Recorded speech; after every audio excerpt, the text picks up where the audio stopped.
So we've got a question here. Dealing with friends and family with the metabolic rebounds. What is that? What is metabolic rebound? What's adaptive thermogenesis? That's when we've done a period of starvation or calorie restriction, or we believe that calories in, calories out was the right way to go. It's not, because you starve yourself from rebound.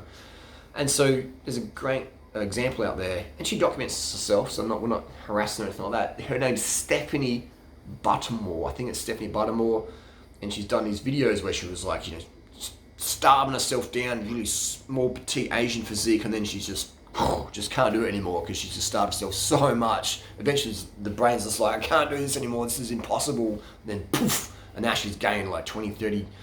I don't know. She's just gained. She's like almost doubled the size, which is sort of semi what she had to do, and it's a great example of adaptive thermogenesis. People are like, wow, what happened to her? Like, she's lost all her discipline.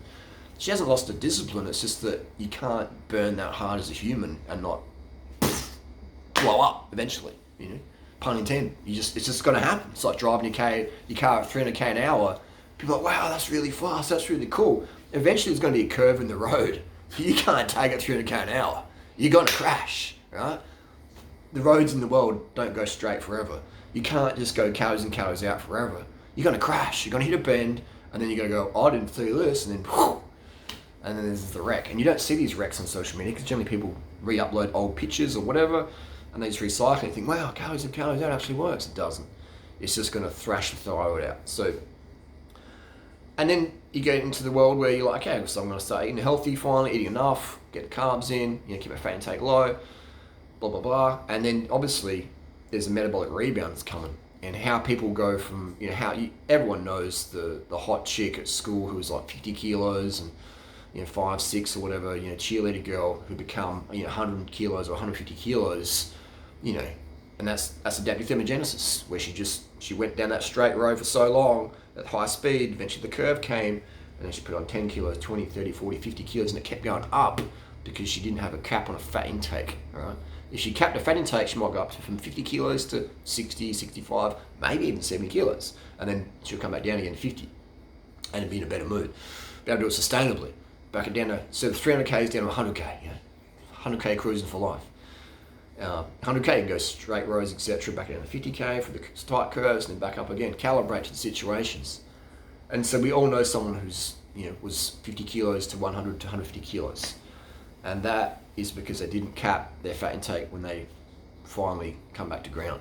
And so all you have to do is cap your fat intake 20, 30 grams a day, and then your ceiling will be, maybe 10 or 20 kilos over your lightest weight. And then eventually you find your weight comes back down to an aesthetic and a healthy and ideal sort of level, and your mood as well. But how to deal with family and friends going, oh wow, look at you, you're getting fat, you should get back on the diet again. These people mean well, but they have no idea. They have no idea. They haven't trained thousands of people like I have the last 24 years, Might sound arrogant, but it's totally true. These people have no idea. They're sincere, but sincerely wrong. They're in the calories in, calories out world themselves. Don't take it personally, Like this is spiritual healing right now, right? So when you gain the weight and you're no longer the hot chick in the room, someone else is, and you're like, oh my God, people say, oh wow, what happened to you? Oh, wow, she on a diet again, and you've never heard those words in your life before. You never had, you always were the attention in the room, And when you start, it's like itching my back here, mind me while I'm scratching bugs under my skin. It's like, that's to go from the number one person in the room attention-wise to like number 5 or number 50 or whatever. That builds emotional muscle. Oh my God, I can't handle it. I'm gonna get back on dieting. And then that's what people do, is they go back onto that little merry-go-round. And it's like, oh man, like, are you an adult, people? Or you're a little baby? I want it now, I want it yesterday. It's just great that we're motivated, we want results fast, but when it comes to hormones and adaptive thermogenesis healing, things are gonna take as much time as they need to, all right? This ain't Uber Eats. Where's my mood? I ordered 5 minutes ago. Where's the food? This is like like geological changes. This is hormonal changes over time, going back into your normal routines. What your genetic blueprint is, restoring your HPG axis that you've shut down via anabolics or starving or overtraining or the contraceptive pill, the marine IUD. You shut down your ovulation. Now you're coming back into natural life again. That's going to take, for some people, a month. Some people it might take 5 years. Depends. And so how do you deal with the emotional stuff? You just deal with it. You put it in perspective.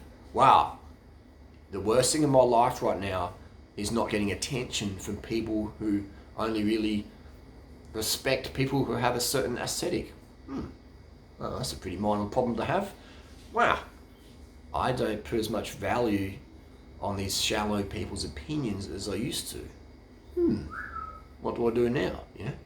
Help the planet, do something meaningful with your life, right? So it's okay. That's a huge one. That's the thing though, is the huge light bulb is when we put so much emphasis on our aesthetic, eventually that cracks us. That becomes a teacher. The aesthetics, whilst they're important in some industries, etc., make or break even, end of the day, aesthetics won't make you happy. Because there's plenty of girls and guys out there who we thought, wow, they look like $1 million, and they ended their life, or they're constantly depressed, or SSRI medications, numbing themselves with drugs and alcohol, etc., because they hated their life. But they had all these amazing looks and money and fame. But look how many people out there with all that who absolutely hate their lives. They hate themselves. They hate everything. They're like, oh my God, the world's just so shallow. Live by the sword, die by the sword. Live by aesthetics, die by aesthetics. Aesthetics are great. We all want to look good and presentable. But if you put that so much emphasis on there, where that's everything in your life, that's going to teach you. That's going to teach you viciously. You need to put less focus on aesthetics, maybe put like 10, 20% aesthetics, and put 20, 30, 40, 90% on giving back to people in your life who you care about, who care about you, who have helped you in the past, etc. Give back to the people who really helped you in your life. Give back to Mother Nature. That's what's going to make you feel incredible. There's no better drug out there. I've done a lot, different types of drugs over the years. Nothing is better than helping people who you know will help you. Don't know anyone like that? Then help the Mother Nature, help the planet, help the animals. There's raccoons in cages right now. There's like fish trapped in nets. There's like plastic on the beach wrapping up crabs and turtles. Like, go out there and do something with your life, people, and put less emphasis on the aesthetic. Stop hanging around. This is the question. Why are you hanging around people who put that much emphasis on shallow aesthetic? You know what I mean? Like, I know we all care about that, but like, if that's the main focus of the whole conversation, it's like, why you're hanging around losers, man? Losers, people. Don't hang around losers. What's the definition of a loser? And I said it in a nice way. Everyone's a loser at some point in their life. I was as well. A loser is someone who puts a big focus on crap that doesn't really matter, in the big picture of things. First world problems, like, you know what I mean? That's loser. Given all the problems we have in the world right now, we should focus on that. Now, I make videos about meaningless stuff like headset bearings or bike critique. I mean, that's pretty meaningless in the big scheme of things, but it's all about the context there, isn't it? So if you're going to bed every day thinking about things that don't really matter, then we're being a loser, aren't we? We're being a loser. Like, oh my God, am I ever going to gain the weight or lose the weight? Or, oh my God, who cares really, man? Like, I mean, nobody's going to care as much as you do.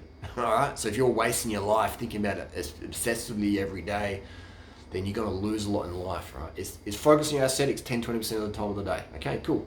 And then the rest of the time, give, serve. Help yourself, help others, build team, build network, just get stuff done. Otherwise, you're going to be really missing out on life. Because if you can't be happy being a bit tubby or obese or whatever, you won't be happy being super aesthetic. And if you're not, if you can't be happy being super aesthetic, you won't be happy, if you're tubby or metabolic rebound or whatever, So it's like, wherever we go, there we are. How we do anything is how we do everything. If you're complaining and you're still at your goal weight or whatever, then you'll be complaining. If you're complaining and you're not at your goal weight, you'll be complaining when you're at your goal weight, because then someone will do something. You go, well, I've done this work. All right, so we want to go in here, breathe, think, just pause a bit. What's really important, becoming the best looking person in the graveyard, richest person in the graveyard, or enjoying every day with people we care about and who care about us. And if you don't have one in your life like that, that's fantastic, because now you can give that time and energy to animals. You know, you can work at a rescue place, or pick up plastic on the beach, or become a vegan YouTuber who just is always humans and animals and environmental things to give your time and focus on, right? And that's what's going to make you feel better. Otherwise, if you're just sitting at home, navel gazing, oh, I don't feel, me, you're going to become a self-entitled, suicidal nut job, right? Always focus on giving more, and don't give to get. Give because you understand it. We're here to give. We're here to be stewards of the planet, and that's when life really starts. Simple as that.